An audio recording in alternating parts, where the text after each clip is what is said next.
Good day and welcome to the review. We regret to inform you that the Metallic Review's critic in residence has gone a bit topsy-turvy with excitement regarding this review.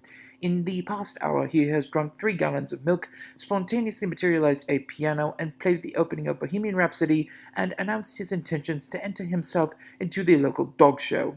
In regards to the audience, we apologize for the critic's behavior. We take you now to a mental psychosis currently in progress, with hopes for a review soon after. And welcome to another installment of Metallic Reviews, the show where I take an honest look at the harder. You know what? You guys know my tagline. You don't need to hear it again. This is it, folks. This is the big one. This is the huge one. This is the biggest release of the year. This is a release that everybody's been so excited about. Like, is it going to work? Is it not going to work? Everybody is so excited for this release.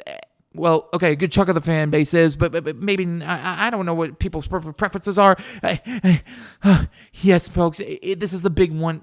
The huge one, the biggest release of the year. It's Metallica. It's 72 Seasons, and I am feeling somewhat underdressed. Give me 1 second. There we go. That's better. I feel dressed now. I feel it's appropriate. It's a tie. It's one tie. I don't care if I'm shamelessly ripping off the Nostalgia Critic. I really don't care. It's the big one, and I feel like I need to dress up for it in my own way. Give me 1 second. I will calm myself. Yes, 1 second. Arguably, this is the biggest release of the year. Okay. Enough of my Metallica fanboying. After 6 years, it's been a long time since we've heard anything new out of Metallica, and it's their new one, 72 Seasons. It's out April 14th. It's on the band's label, Black, and you guys know that. It's Metallica. Seriously, what the heck can I say to enhance the resume of this band that has spent the last 40 years, the last 4 decades doing. They multi-platinum recording artists, consistently selling out humongous stadiums around the world. They've written some of the biggest songs, not only in metal history, but in music history. They're one of the inventors of the thing called thrash metal, which some people might argue with me on that, but anyway, the resume just speaks for itself.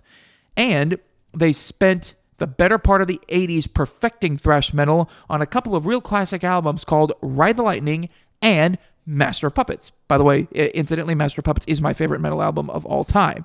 So, can 72 Seasons measure up to classics like Master of Puppets and Ride the Lightning? Let's jump in and see. Let's begin by discussing the elephant in the room. Or should I say the snake? This album is long. It is long. It's 77 minutes. It's huge. But it's not new territory for the band. All of their albums since Master of Puppets have clocked in at over an hour, and they definitely know how to work within this frame. Most songs on here don't really feel overly long, and the band does do enough to keep the listener interested. Normally, I tend to zone out a little bit on albums like this, and I will admit, even though I am a big Metallica guy, there were times here where I did start to kind of feel that pull. But for the most part, this was a well-thought-out, well-structured album with a few hiccups. We'll get to that in a minute, but first, let's examine some of the songwriting on here. Basically, if you've heard Death Magnetic or you've heard Hardwired to Self-Destruct, you've heard this album. There's the mid-tempo riffage, there's the quicker stuff to satiate the crowd that says this band hasn't done anything good since 1986, and there's the squeaky clean, polished production. Basically, this album breaks as little ground as possible. That's not necessarily a bad thing, as Metallica are continuing to write this particular chapter of a storybook that's certainly seen its ups and downs, and it's wrapped in a thick layer of spikes, to be frank. Not every album can be the reincarnation or the revival of Master of Puppets or Ride the Lightning, and that is okay. I know a lot of those hardcore gatekeepers from the 80s are gonna go, it's not Master of Puppets, it's not Ride the Lightning, it's not Kill 'Em All, it's the blah, blah, blah, blah, blah. You know what? It's okay. They're not doing that anymore. It's fine. 72 Seasons is somewhat equivalent to the Super Mario Bros. Movie. For hardcore fans, it rocks. For either critics or casual listeners, it might not offer as much. For me, I'm somewhere in the middle. Again, as much as I love Metallica and as much as they are the band that got me into metal over a decade ago, I heard all of this on Hardwired, and in my opinion, they did it better on that album. It seemed to have a bit more of an aggressive, take no prisoners edge to it. Here, the group have fallen back into that kind of Death Magnetic safety net of writing music that's good but not great. I was reading an article on Loudwire where they actually had quotes from Twitter where fans were reacting to the record, and I have to agree with this guy right here, where he said that Metallica, honestly, they could be in a much worse position for 2023. This album, it's fine. It's fine. It's a decent Metallica album. It's not spectacular, but it's very, very far from being horrific or terrible. It's Metallica being Metallica, and in the end, I think that's one of the biggest compliments that they can be paid.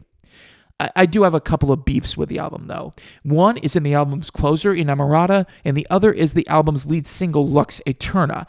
Ironically enough, that song is actually my favorite on the entire record. It's got an excellent riff, it's written with an ear for the band's classics while reining itself in and planting itself nicely in their new formula. So what's my problem with it? Well, it doesn't fit. It doesn't fit on the album, either lyrically or structurally. On an album that's full of these mid-tempo, groovy, bluesy type of tracks with lyrics about sadness, hurt, pain, and James Hetfield's emotional stress, suddenly out of nowhere, it's a rapid-fire old-school thrash jam about the fun of being on tour and playing for people and going full bore at full speed ahead, fuel, yeah, yeah, yeah. It just doesn't fit the motif.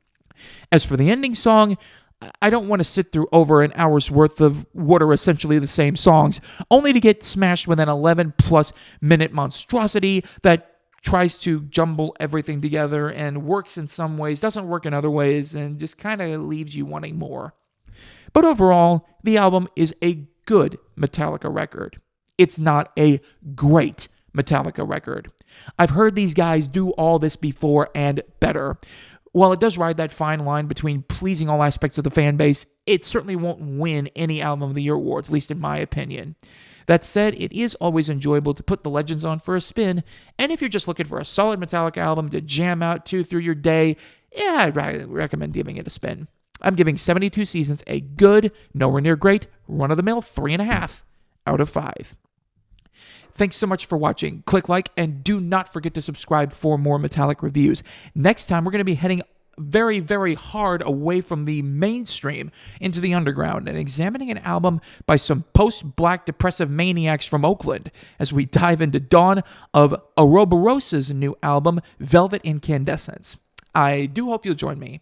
You've been watching Metallic Reviews, where I give honest ratings to honest music, and I, not the tie, will see y'all next time.